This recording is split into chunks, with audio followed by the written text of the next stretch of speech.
that God can use. Amen? So much for that. Tayo po yung magsita yung lahat. And let us all welcome Pastor Omar as he preach the word. Amen. Thank you so much, Preacher Nolly. Good morning, everyone. Are you excited? Amen. It's already 12:35. So I'll be preaching only for 30 minutes. Okay lang ba tayo doon? 2 Timothy chapter 2, beginning from verse 20 down to verse 22. We'll have a responsive reading for these three verses. Allow me to read verse 20. You read verse 21, and then we will read 22. And if you are there, please say amen. Are you there? The Bible tells us in 2 Timothy chapter 20, verse 20, Apostle Paul wrote to Timothy and he said, "But in a great house there are not only vessels of gold and of silver, but also of wood and of earth, and some to honor, and some to dishonor."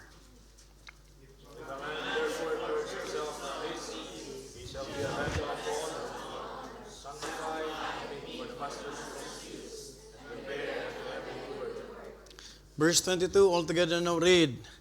"Flee also youthful lusts, but follow righteousness, faith, charity, peace, with them that call on the Lord out of a pure heart." Allow me to read verse 21. And after this, we'll go to the Lord in prayer as I will read this, and just follow me with your eyes. And tells us, "If a man therefore purge himself from this, he shall be a vessel unto honor, sanctified, and meet for the master's use, and prepared unto every" what? Good work. Now, this morning, allow me to preach a message entitled, and I borrowed this title from this verse alone. We'll be talking about a message entitled, "Meet for the Master's Use."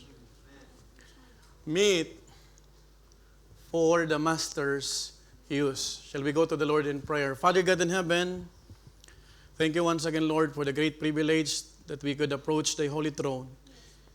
Just to be able, Lord, to worship you in spirit and truth. But we cannot do that, Lord, if you will not sanctify us.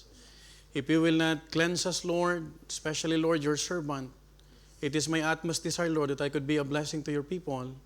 And help me, Lord, to become a vessel unto honor, sanctified, meet for the heavenly Master, Lord, which is in heaven. Thank you, Father, for this time that we could entrust even the visitors that we have. Lord, be the one to work in our midst through the help of the Holy Spirit. And I pray this morning that you will help me once again, O Father. Give me the wisdom that I need, the words of utterance, that I could be truly a blessing, a channel of blessing, Lord, to your people. Lord, any distractions, any hindrances, Lord, that you have seen along the way, Lord, as we will hear this message, Lord, coming from the enemy, please don't allow Satan, Lord, to hinder us. But rather, Lord, we claim that you will be the one to give us the spiritual victory because you are the source of wonderful grace that you have extended to us. Thank you, Father, for saving our souls. And may you continue to save souls this morning for those people who needs to be born again in the Bible way. Please continue to work through the help and the power of the Holy Spirit to bring back all the glory. In Christ name we pray. Amen and amen. Please be seated. Master, meet for the Master's use. Now, by way of introducing my message, allow me to say that we often hear vessels from the preaching, isn't it? Not only in the preaching, but even we see often in the Bible as well. Mababasa natin lagi kanina, vessels. And there are not only one vessel, but maraming vessels. In fact, it was categorized, it was divided into two groups. Vessel unto honor, and the vessel unto dishonor. Now, but to understand our text in 2 Timothy, we need to understand also what a vessel meant back in Paul's day. You know what? Iba po ang vessel noon sa vessel ngayon. Nung panahon ni Paul, nung sinusulat po ito, when we say a vessel was something made to hold, carry, store, or serve something. And because they did not have many of the things that we have in our homes today, vessels were a very important part of everyday life.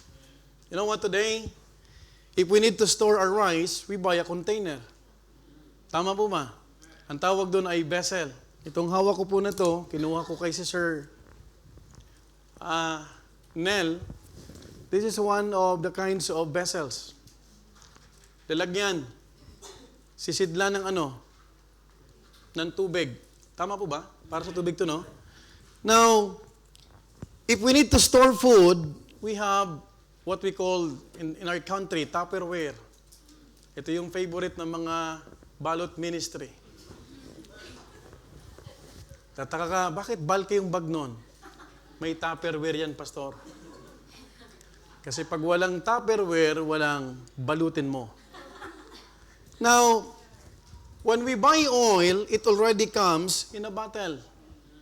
Dito sa Italy, we can enjoy using the olive oil.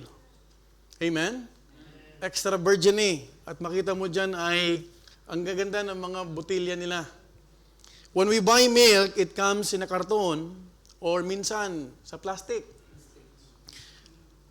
Our flour, sugar, pasta, and everything, makikita natin dyan sa grocery and other supplies, already come in their own packaging. Now, makikita natin, if we need something else, we can easily go to the store and buy the exact container we need. Hindi ka pwedeng bumili ng oil na ang paglalagyan mo lang ay butas-butas. Tama po ba? Kailangan matibay. Now, we have different kinds of packaging and containers for almost everything in our homes. But back in Paul's day, it was different. Iba po nung panahon ni Paul. Wala katulad ng panahon ni Paul ng ganito. Kasi kahit saan, pwede mo nang bilhin yung ganito. Tama po ba? They did not have plastic containers, nor bottles, cans, and disposable packaging like we have today. Why? Because they didn't have IKEA. Wala silang IKEA, tama po ba? They depended heavily on vessels. Napakahalaga ng sisidlan nung panahon na yon. And these vessels are not disposable. Hindi ito isang gamit lang. They were made to be used over and over again. Now, the Bible has been clear in many different passages that believers, take note, if you are a believer today, can I hear amen? Amen. You are God's vessels. Amen. Ikaw at ako ay sisidlan ng ating Panginoon. Remember what the Apostle Paul mentioned, not in the book of Timothy, but in the book of 2 Corinthians. The Bible tells us in verse 7, but we have this treasure in earthen vessels, that the excellency of the power may be of God, and not of us. I want you to understand when the Apostle mentioned this, he is referring to our body. He is referring to our earthen vessels. Do you know that galing tayo sa labok? At babalik tayo din doon? Tama po ba? Now, we are just like jars of clay. Now, so when Paul comes to 2 Timothy chapter 2, the picture is no longer difficult for us to identify. Because we know for a fact, madaling unawain sa panahon natin na tayo ay mga sisidlan. We are the vessels. Can I hear that? Amen. We are the vessels. But the question today, this morning, what does it mean for that vessel to be meet for the master's use? Hindi ko tinatanong kung alam mo at naintindihan mo kasi madaling unawain na tayo ay sisidlan.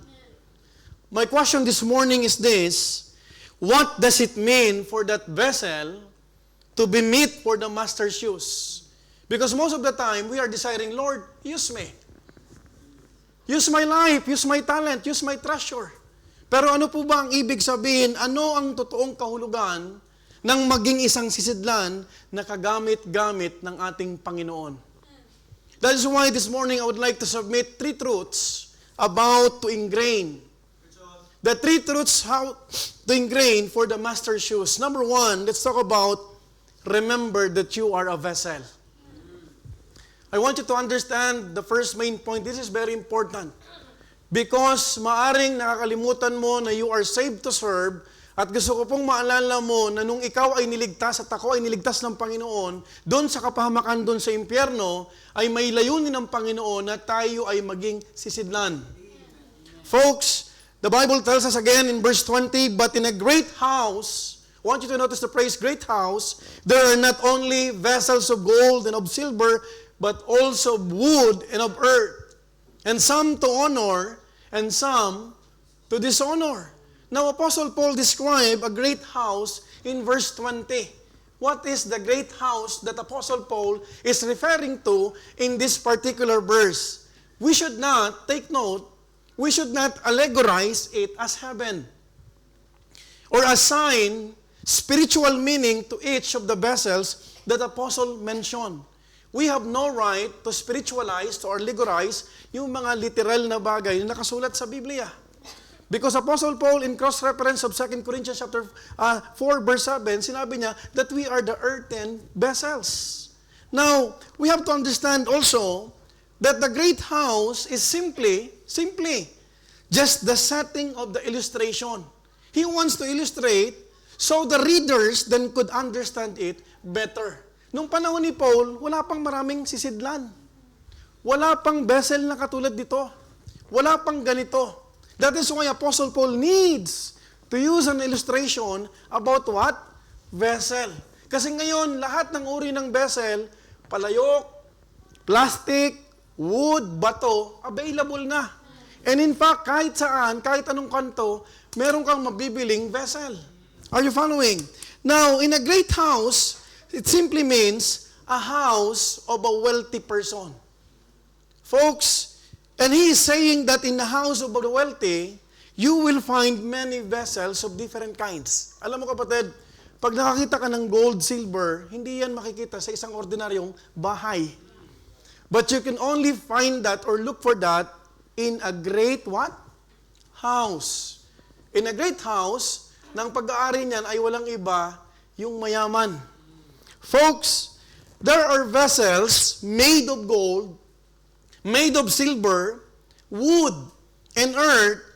And I want you to realize and to understand, some to honor and some to dishonor. Hindi tatlo, dalawang klase lang. Now, remember, gold and silver vessels were costly. Can I hear amen? These are vessels that you will use only on special occasions. Ito yung minsan na kapag may mga piyestahan, may mga birthdayan, maraming Pilipino ang nagkakasakit ng hepa. Kasi inilalabas yung mga golds. Tama po ba? Wala kang makikitang nagsusuot ng golds habang nagko-construction. Are you following? Kumbaga sa ating mga Pilipino, nilalabas yan pang malakasan. Wood and earthen vessels were common and inexpensive. These are vessels used for daily. Now some, take note, were beautiful enough to be seen by guests. Others were made for the ordinary needs of the household. Yung ibang sidlan, pang araw-araw, basic, nakasangkapan. Now if the Bible is clear that we are vessels, then the next thing we must answer is this: what kind of vessels we are. Kung alam na natin na tayo ay sisidlan, anong uri tayo ng vessel? And there are only 2 kinds of vessel. Vessel unto honor and vessel unto dishonor. What kind of vessel am I? Hindi ko itatanong kung anong klaseng vessel ka, ang itatanong ko sa sarili ko. And you have to ask that also, the same question, what kind of vessel you are. Am I a gold? Am I a silver or wood or clay? The answer is, it is not for us to determine. Hindi tayo ang magdedetermine kung tayo ay gold, silver, or kahoy. Why? Because Paul never tells Timothy to figure out which material he is. We did not see him saying, Timothy, determine whether you are gold or silver. Hindi yan ang sabi ni Paul kay Timothy. You know why? Because when we focus on the kind of vessel that we are, that is where pride could take place. Kasi pag iniisip mo na ikaw ay gold at gold at gold, dun pumapasok ang salitang pride. Na hindi yan ang ibig sabihin ni Paul kay Timothy. Paul was referring to the vessels that you can find in the great house.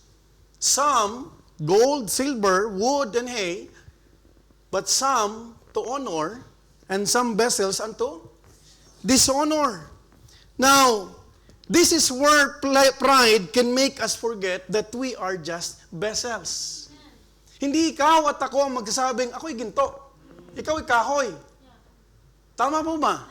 Ang dapat nating tanong, tayo ba ay sisidlan ng Panginoon?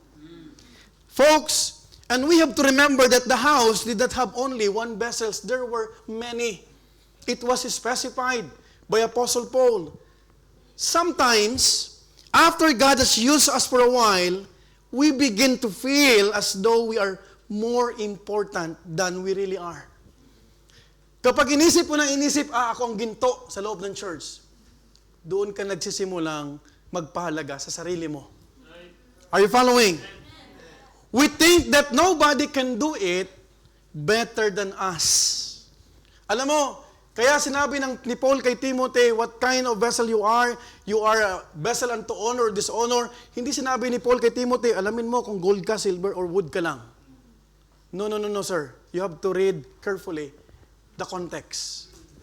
Because if you think that you are gold, if you think that you are silver, you are thinking already of yourself. Do you know, kapatid, nobody can play the piano other than you. Kapag inisip mong ikaw lang. Are you following? Secondly, nobody can lead the congregation better than you. Nobody could coordinate better than you. Kapag inisip mo, ako lang. Ako ay gold. That is why we need to remember that we are only vessel. Hindi ikaw at ako ang magsasabi na ako ay sisidlang ginto. Ang importante, kung maalala mo na ikaw ba ay sisidlan ng Diyos. Nobody could preach deeper than you. Minsan, para maging malalim, natitempt ang isang preacher mangopya sa mga Google, AI. Because he wants to become a better preacher than him. Than the preacher in charge. Pero hindi natin tinatanong, kapatid, hindi tinatanong ni Pablo kung anong klase kang vessel. Ang pinakamahalaga, alam mo na ikaw ay sisidlan ng Diyos. Are you following? You know what, brethren? So on, at makikita mo lahat yan, and from these thoughts alone, we start to think that we are indispensable. Important. And that is when the feeling of entitlement steps in. Now, Paul was trying to open the eyes of Timothy, young Timothy, na sa great house, may mga vessels. Pero ang pinakamahalaga kay Paul, na gusto niyang iparating kay young Timothy as a young pastor, kung ikaw ay vessel unto honor, not vessel unto dishonor. Kasi maaring ginto ka, pero ikaw ay dishonor naman. Are you following? Entitled to be consulted. Alam mo, pag ikaw inisip mong ginto ka, you will be entitled. Dapat tinanong man lang ako ni pastor.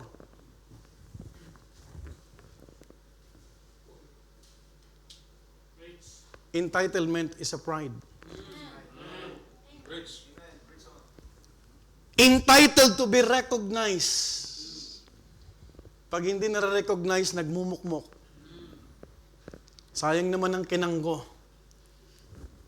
Entitled to be appreciated. We learn how to appreciate good things. Amen po ba? But you cannot expect from your pastor to appreciate bad things.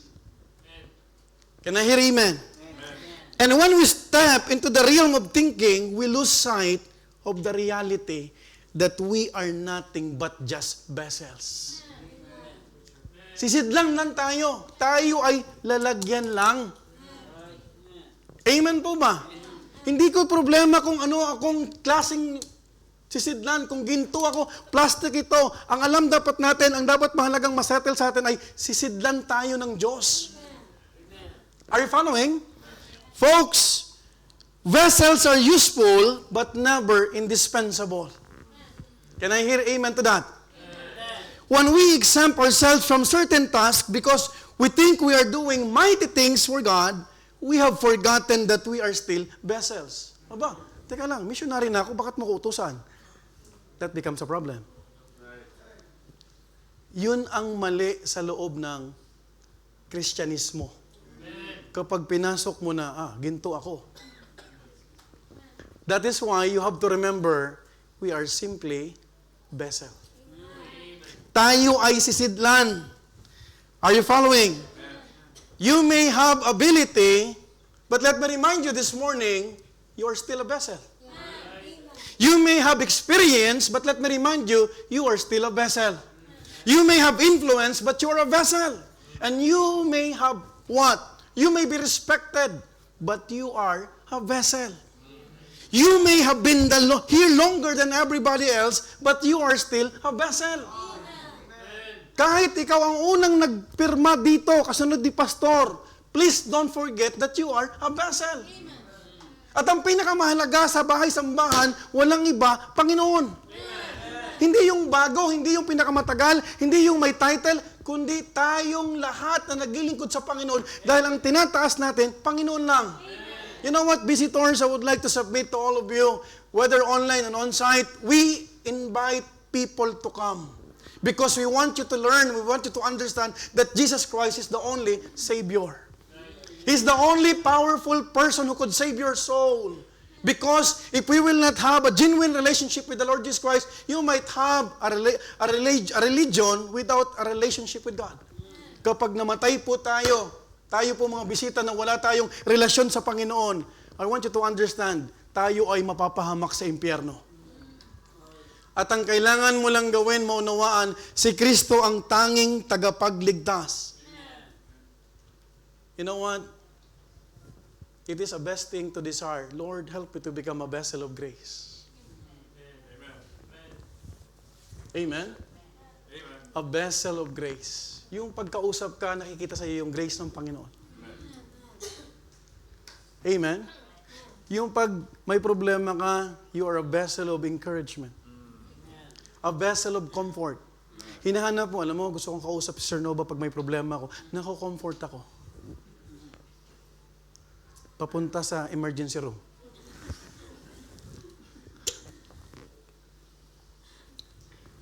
Are you with me? So don't build your identity around being important.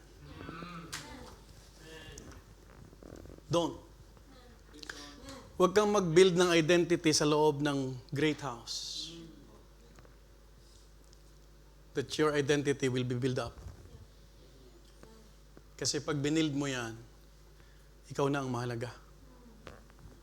The Bible says in 115 Psalms, verse 1, not unto us, O Lord, not unto us, but unto thy name give glory. For thy mercy and for thy truth sake. Can I hear amen? This is Bible, my dear beloved brethren. And this is why we ought to be thankful to become a vessel. Are you thankful to the Lord? Na ginagamit tayo ng Panginoon. Amen po ba? Hindi na kapatid, usapin kung gold ka. Hindi na usapin kapatid kung ikaw ang pinakamahalaga. Ang usapin, I am a vessel of God. Because in real life, remembering that you are a vessel changes how you respond to your leaders. to your parents, to your pastor, and even those who are younger than you. Amen. You know what, folks? When you always remember that you are only a vessel, things will come along the way.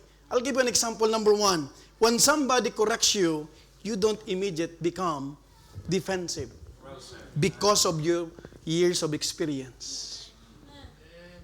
Do you believe on that? Kasi hindi mo pinapahalagaan yung sarili mong ego. When somebody younger is given an opportunity, you don't feel threatened. When an older person corrects you, you submit. You don't slay them. When your suggestion is not followed, you don't take it personally. That is why there's a blessing to remind yourself always, I am just a vessel. Thirdly, when your name is not mentioned, you don't spend the rest of the day wondering why you were not recognized. Meron ako nakasama sa church noon. It was a big event. 2001, 1996 to 2001. Na-miss siya na maisulat dun sa pangalan. Lahat na recognize maliban dun sa isa. It happened in Cavite. Nagmukmuk siya. But hindi man lang ako natawag. Everybody was given a plaque of appreciation and then siya nagmukmok. And then, yung inuupuan niya, lumipat siya. Pag-upo niya doon sa pumunta na siya doon sa likod. Wala na siyang ganang umupo doon sa ikalawang row because he was sitting. He was sitting on the second aisle. Ako dito. And then, pagpunta niya doon sa kabila, doon na siya sa likod. And then suddenly, after the prayer, closing prayer, the pastor announced, you know what? I'd like to give this token of appreciation to this brother in the Lord who made a sacrifice. Tinatawag na siya, wala siya. Lumabas na pala. You see the effect? Kapag ang isip mo ay, ako ay gold at importante. Are you following? Are you following? And then, makikita natin kapatid, when somebody else is asked to do what you normally do, you don't feel as though something has been taken away from you. Because pag ikaw ay tinitignan mo at inaalala mo lagi, I am just a vessel of God. Hindi mo iisipin na parang naaagrabyado ka. And it could be why Apostle Paul gives us the picture so plainly. You know what, brethren? God, the gold may be different from silver. Silver may be different from wood. And wood may be different from earth. And there may be difference in material, value, appearance, and use, but Paul puts them in all one category. And that is what? Vessels. Lahat tayo sisidlan. Amen po ba? I am a vessel for God. Can we say that? Kapag yan ang nakatatak sa iyo at ang iniisip mo, hindi na sa iyo mahalaga kung nare-recognize ka. Because you are serving God. Itong buhay na to, itong katawan na to, ginagamit ng Panginoon. Hindi man ako maalala, hindi man na mabanggit ang pangalan ko, it doesn't matter anymore. Why? Because you are a vessel unto God. Mahirap kapag vessel of pastor. Mahirap kapag vessel of titles. Hello? We are all vessels of God. The house may be great, but we are just vessels. Can I hear amen? Amen. Are you still with me? Tutuloy natin next week. 3 truths to ingrain for the master's shoes. Number 1, remember that you are a vessel. Secondly, remember that He is the master.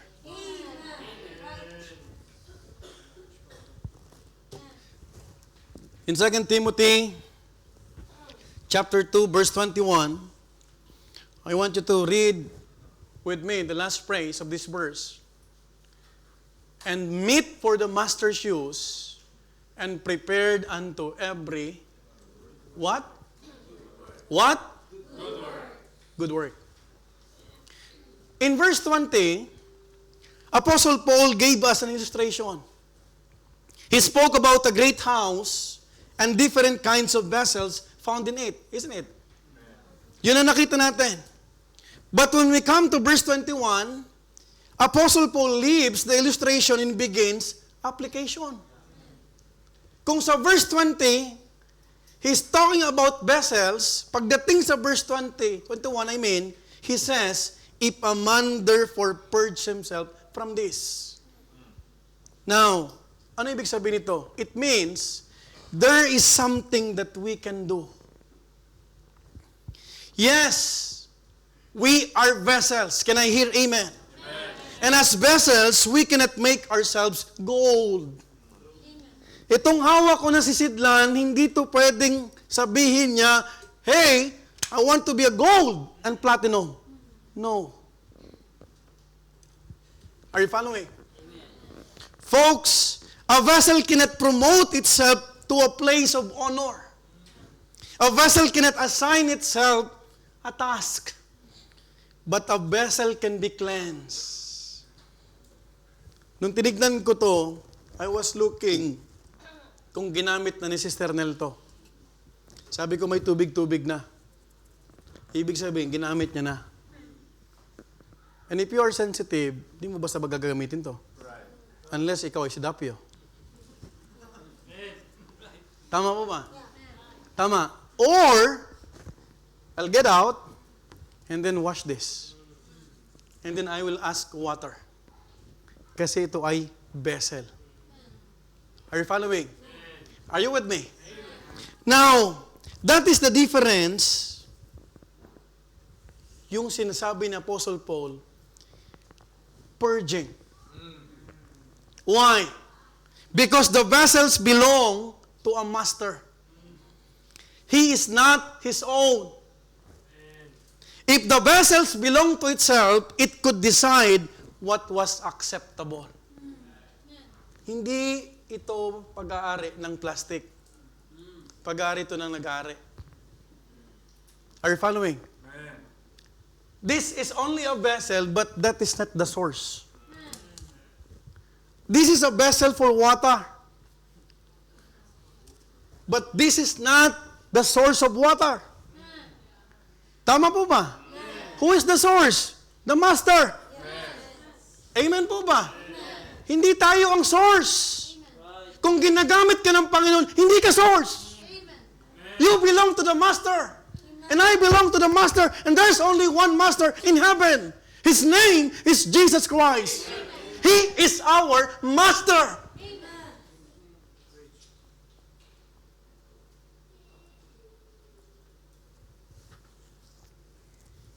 If the vessels belong to itself, siya ang magdidesisyon. But because it belongs to the master determines what is fit for his use. If Sister Nel, alam niyo bang di ako nagpaalam sa kanya? Nung kinuha ko to. Sabi ni Sister Nel, ngayon soli ko na. Kasi masamang kumuha na hindi iyo. At kapag kumuha ka, if you are repentant, ibabalik mo. Yun ang totoong repentance. Kasi ang repentance ngayon, salita na lang. You ought to listen. When you are telling that you are repentant, you ought to have 180 degrees. Hindi 360. Kung nanguha ka, kinuha ko to, kailangan kong ibalik. Kasi mali ang kumukuha ng hindi iyo. Thank you. Now, if Sister Nel will decide after the service, ayoko na ng tubig yan. Gusto ko nalagyan ng sauce. Kasi masarap yung isda na may toyo mansi. May magagawa ba yung vessel na yun? Because that vessel belongs to a master. Can I hear amen? Folks, the master can't fill a vessel that is full of filth and full of self. Hindi ka pwedeng gamitin ng Panginoon ng punong-puno ka. Can you see this? Kahit anong ilagay kong tubig dito, dahil puno pa to, dahil hindi ko pa iniinom, dahil di pa ako nauuhaw, hindi mo to malalagyan unless bawasan ko, maubos na. In the same way, hindi tayo pwedeng gamitin ng Panginoon na punong-puno ka ng pride. Na hindi mo matutunan ng salitang submission. Kapag hindi mo natutunan na meron kang master, hindi ang master si pastor. Ang master mo, Panginoon. Because I have also my master. And we have only one master in the church. Amen po ba? Now folks, you have to understand, the master can fill a vessel that is full of filth. Hindi ako iinom kapag ito ay madumi. Now let me ask you, would you pour fresh drinking water into a dirty glass? Can I borrow? Eh, nagpaalam na ako ha. Can I borrow? Thank you.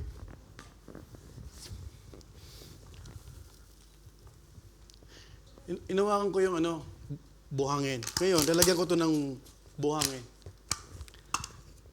Sino sa inyo, pag nilagay ko to dun sa may CR, kaya mo pang uminom? Pastor, skipo yan. Alam yung skipo, hindi naiintindihan si Gina Kadiri. Brethren, alam nyo ba sa gawain ng Diyos, hindi ka pwedeng gamitin ng Panginoon kapag madumi ka.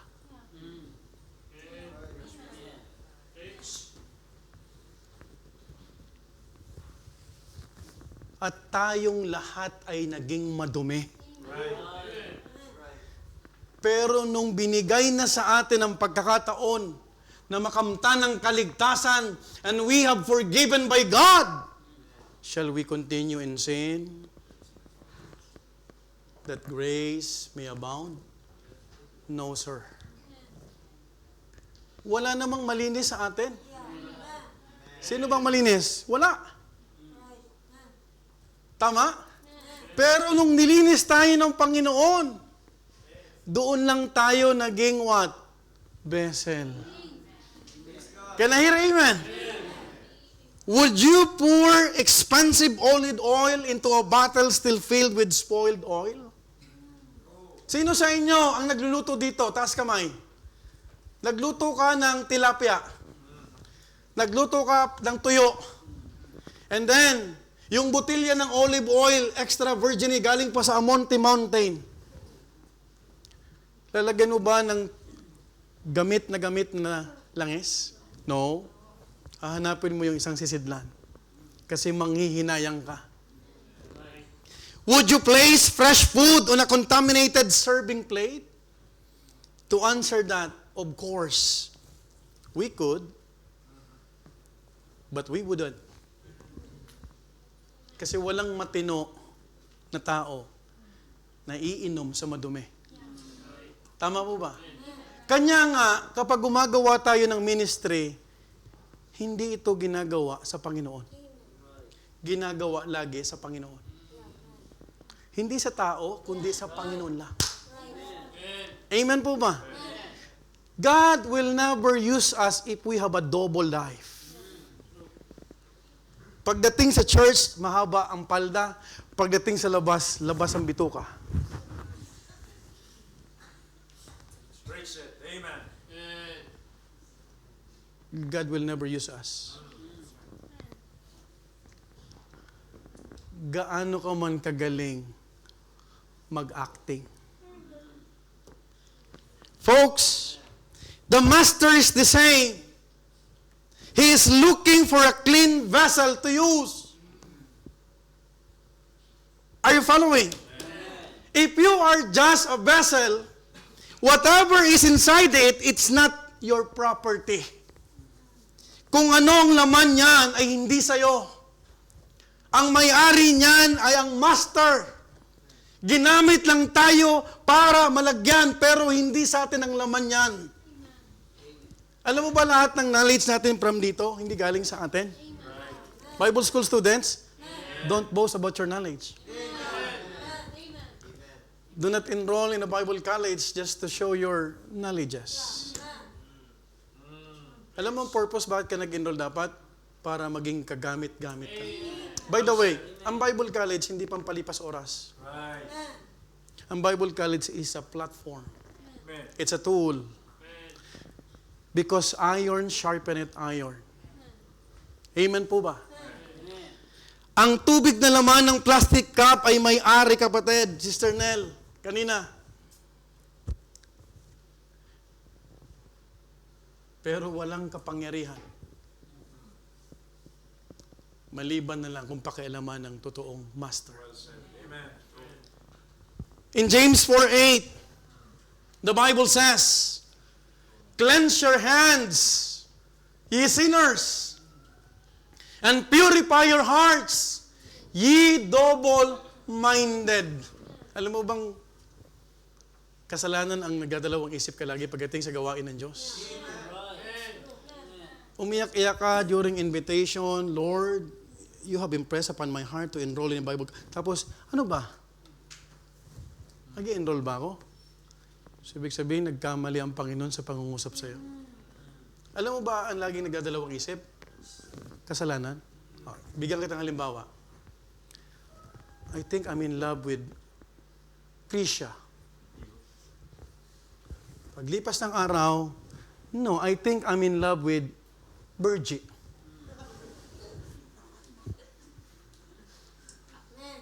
Kasi ang kinakanta mo, sana. Tatawa si Sister Rose eh. Mukhang maraming karanasan sa pag-ibig to eh. That is why, when God is calling you to become a missionary, go for it. When God called Julia to become pastor staff, hindi yan sa edad. Kasi kung yan ang panawagan sa inyo ng Panginoon, the Lord will enable you. Kung meron tayong purong gintong plato, folks, makikita natin, kapatid, what good does it do if a vessel is gold and if it's not purged? Right. Well said.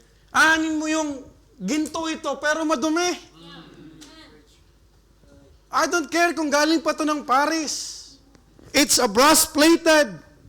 It's a branded tumbler. Kung ang laman naman ito at sobrang dumi. Now folks, it may still be gold, but it is no longer fit for honorable use. Kasi ang Panginoon, gagamitin lang tayo kapag tayo ay nalinis na. Kung meron tayong purong gintong plato, ngunit napakarumi at hindi nalinis, hindi ba bas pipiliin mo yung plastic na lang? Pero sigurado kang malinis? If I will give you an illustration again. Ito, mukhang maganda. Ito, plastic lang. Pag ito madumi, inaamag na, hindi inuugasan. Ito, galing sa IKEA pa. Pag binigyan ka ng pagkakataon uminom, anong pipiliin mo? RJ? Ha? Mukhang maganda, pero madumi. Plastic, simple, kahit saan nabibili, pero kagamit-gamit. Ganon ang Kristyano. Hindi mo kailangan magpa-impress. Hindi mo kailangan mag-pretend. Pag pinapagawa ka ng outline kung ano lang kaya mo. Because you can impress people. But don't forget, when you preach the Word of God, you are preaching in the name of the Lord. For we preach not ourselves, but we preach Jesus Christ. Are you following? Are you still with me? Would you allow me to preach? Ganon din ang Kristyano. Kahit gaano kalaki ang ating potensyal, kahit anong alam mo, kahit anong kakayahan mo at husay, kung hindi tayo malinis, hindi ba mas pipiliin ng Diyos na gamitin ang isang payak at simpleng mananampalataya na malinis at handang magpagamit sa kanyang kapurihan. Yes, you know everything. Yes, you know computer, you know how to coordinate, you know how to influence people, you know how to what? To teach. Everything, sabihin mo na. Pero pag madumi ang puso mo,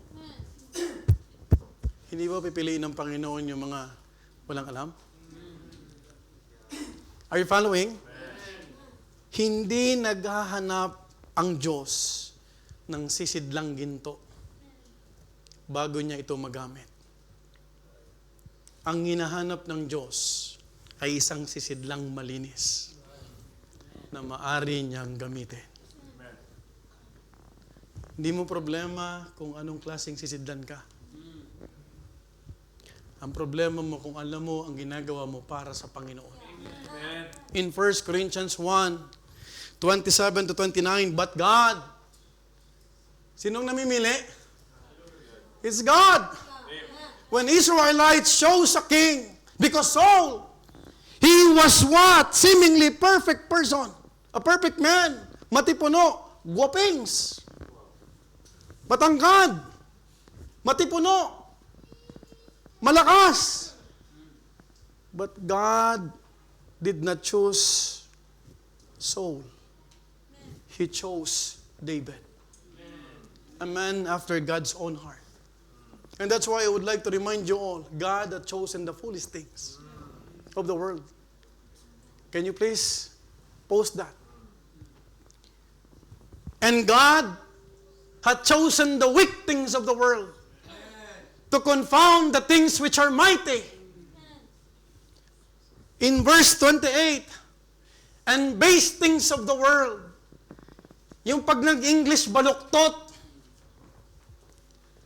I don't care if you are fluent in English. Because what God cares, if you can deliver a message of God with a pure heart, and things which are despised, hath God chosen, and the things which are not to bring to naught things that are. In verse 29, look at this. I want you to understand this particular verse. In verse 29, ang sabi ng Bible that no flesh should glory in His presence. Well said. Kaya nga kapatid, pag pinapatayo ka rito, pribilehe lang. Huwag mong ipangalandakan, ako ang magaling dito. If you are given a chance to play a musical instrument, it's a privilege. Kung ikaw mas magaling, don't despise yung mga nagsisimula pa lang. Alalayan mo. Amen? Brad, sis, can I help you? You know what? I remember my former days. When I'm starting, I also commit mistakes. But would you mind if I help you? Hindi yung, ano ka ba?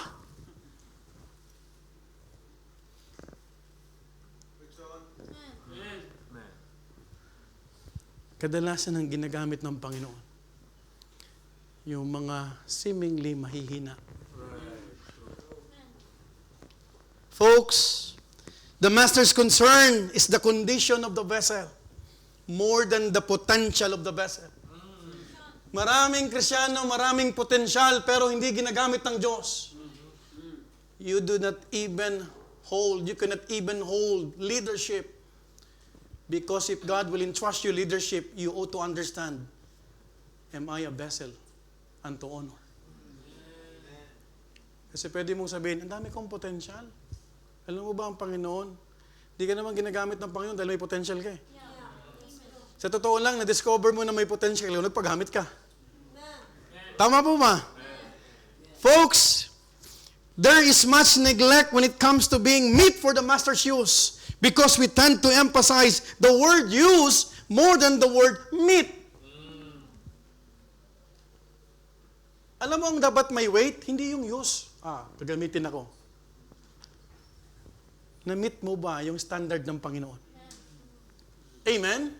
Amen po ba? And sometimes we almost parade our spiritual resume before the Lord.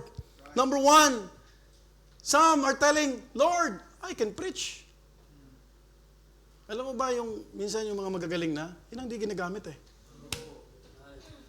Kaya may hirap, maraming alam. Pag hindi tama ito. Lord, I can sing. Whether you are tenor, whether you are soprano, sayang ang boses mo kung hindi ka ginagamit ng Panginoon. Lord, I can teach. Lord, I can lead. Lord, I have experience. But the question is, are you meet?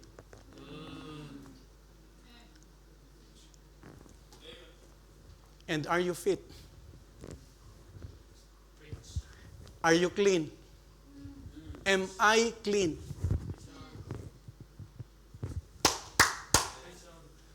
Are you with me? Are you sanctified? That is why Apostle Paul mentioned, Lord, sanctify me. And he desires to become a vessel unto honor. Sanctified, meet for the master's use. Folks, this is the reality that we must all realize. You know what? In Psalm 51 verse 10, create in me a clean heart. It's not too late. Gagamitin tayo. Walang tanong kung gagamitin ka ng Panginoon. The question is, are you willing to be cleansed? That is why David, when he committed to adultery and murder to Bathsheba and Uriah, he said this particular verse, create in me a clean heart, O God, and renew a right spirit within me. Kasi minsan kapag tayo ginagamit na punong-puno na tayo ng pride, iisipin natin, alam mo, pag nawala ako dyan sa church na yan, wala yan. Alam mo, marami na nagsabi nun. But God continues His grace.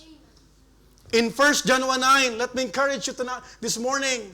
Ang sabi ng Bible, if we confess our sins, Discipleship 101, salvation. He is faithful. He is just to forgive us our sins and to cleanse us from all unrighteousness. You know what? There's nothing wrong with wanting to be used by God. But He is the master. And He has the right to demand a clean vessel. Sino may karapatan mag-demand? Hindi si pastor. O, pag nakita kita lagi umaten, kasama kita sa saluining, tsaka mukhang spiritual, okay ito But I do not know you in private life. But the one who can demand holiness, practical holiness, and sanctification, ang nakakakita niya, yung Panginoon. Amen? Amen po ba? Now, I want us to look at ourselves as a vessel. Abitech, could you please flash the picture?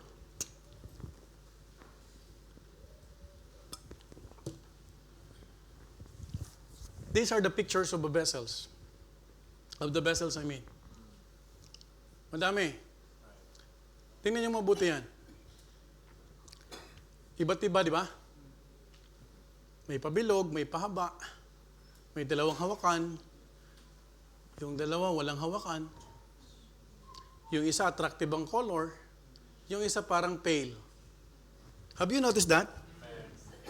Tama? Tignan nyo to sa sarili natin. What condition is it today?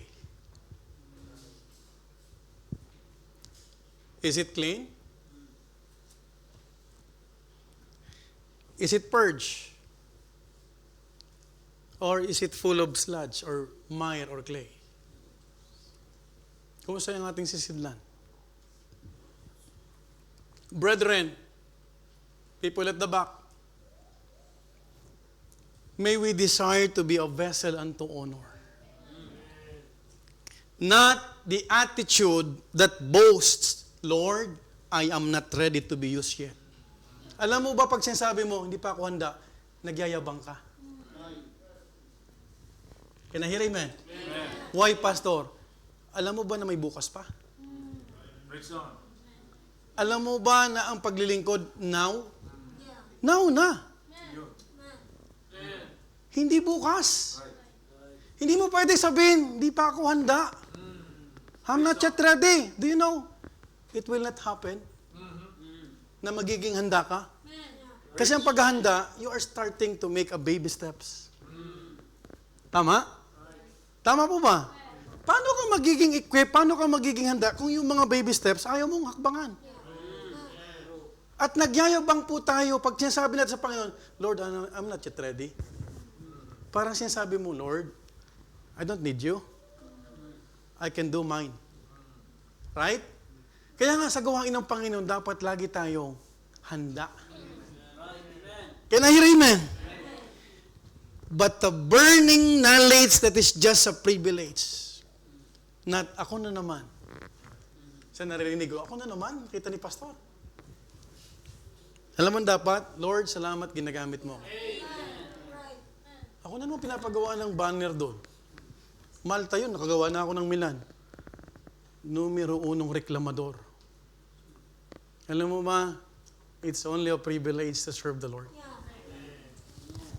Right? Kapatid, sana ang marinig sa atin ng Panginoon, Lord, maging kagamit-gamit sana ako sa harapan mo. Hindi yung Lord, marami akong potensyal. By the way, serving the Lord, it's not a burden. It can be heavy, but it is never a burden to endure and suffer when it comes to the ministry. Kung ang ministry sa iyo ay pabigat, hindi ka pa naglilingkod. Can I hear amen? Now, wala tayong magagawa kung hindi tayo gagamitin ng Diyos. Do you believe on that? I will use this illustration about a musician and a musical instrument. Brother Jacob, balik ka nga. Can you please bring your violin?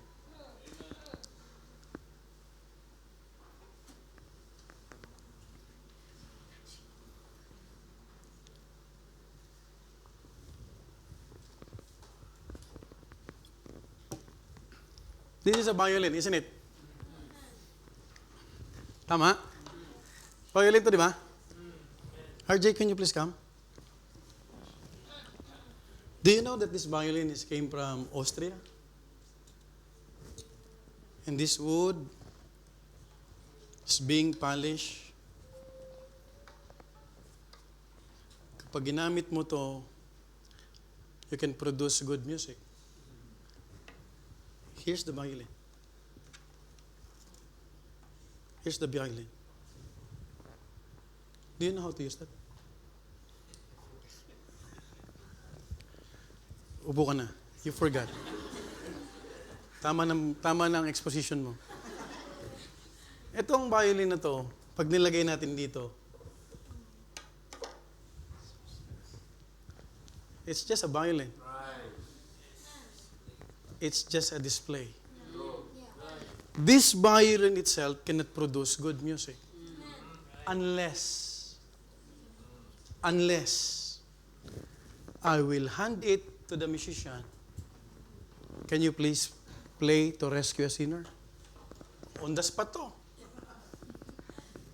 Listen.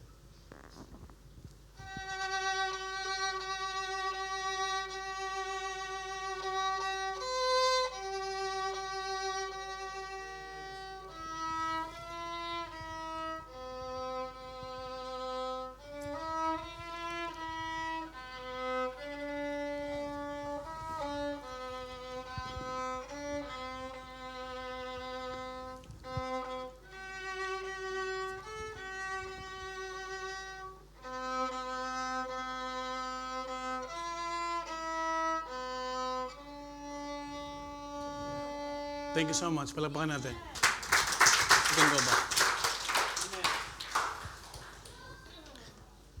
The quality of the sound depends on the skill and direction, just like what you have seen. When Jacob played, it produced good sound. Do you know that our lives becomes useful when we place ourselves in the hands of God? Amen. Rich. Kaya huwag tayong magmalaki. Huwag tayong tumalikod sa gawain ng Diyos. Kasi tayo ay sisidlan lang. Kahit hindi ka maglingkod, the Lord will use another person. I told Brother James many times, huwag mong ilagay ang galing mo dito. Dahil kapag nagloko ka, hindi kita panghinayangan. Because God can still produce another good pianist. Right. Kasi pag nilalagay na natin dito, we become entitled. We become somebody inside the church without realizing that the Master is the only powerful person that can use your life in there. Hindi tayo. Hindi ikaw. Do you know, kapatid, pag ako nagloko dito, sa likuran ng pulpit ito, God can replace me immediately. I am not a class A preacher. Neither I claim that. Isa lang ako, kapatid, na bunga ng biyaya ng Diyos. I am one of the product of God's grace. When I surrender my life to the Lord used me. Pero kung ako lang, kapatid, ano naman ang pakialam ninyo sa buhay ko? Pero nung tayo ay nagpagamit sa Panginoon, nagkaroon ng kabuluhan ng buhay natin. Isn't it wonderful to think about Master, our heavenly Master in heaven na ginagamit tayo? Kaya minsan ang paglilingkod, huwag mong ilagay dito. Dito. Dahil pag nilagay mo dito yan, ang pupurihin mo, Panginoon. Kapag nilagay mo yan dito, kahit sino, susuwagin mo. But when you remember, sabi ko kay Pachonoli, Sir, just continue what you have learned from this. Kasi anytime pwede kang palitan dyan. Alam niyo ba yun?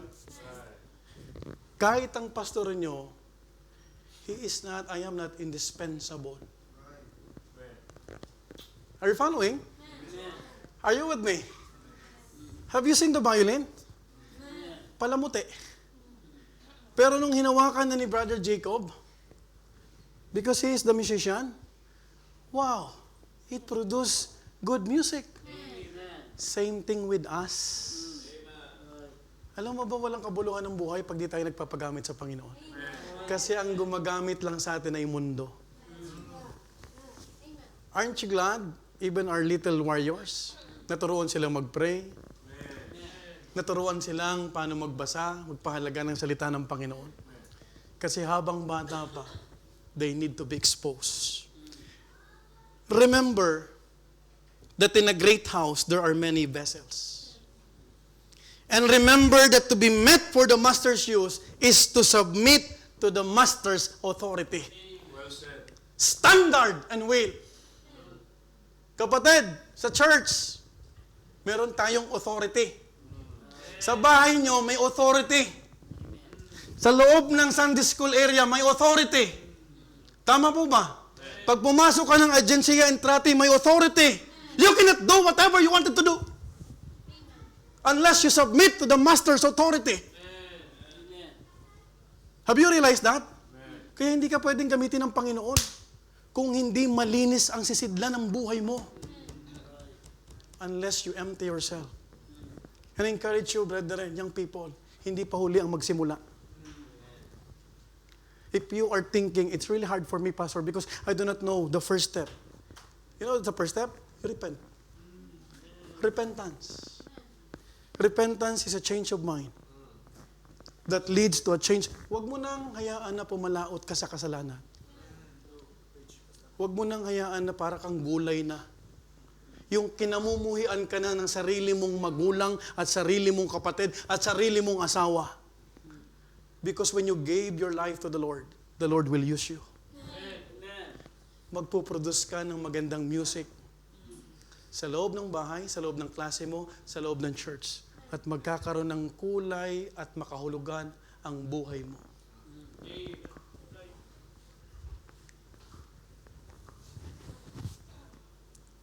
Colossians 4:1. Masters, give unto your servants that which just and equal, knowing that ye also have a master in heaven. Who is our master? the Lord Jesus Christ. I am done with point number 2. We will continue this coming midweek service. Meet for the Master's use. I hope you will desire, Lord, use me. Gamitin niyo po ang buhay ko. Let's all stand up and we'll pray. Heavenly Father, salamat po Panginoon.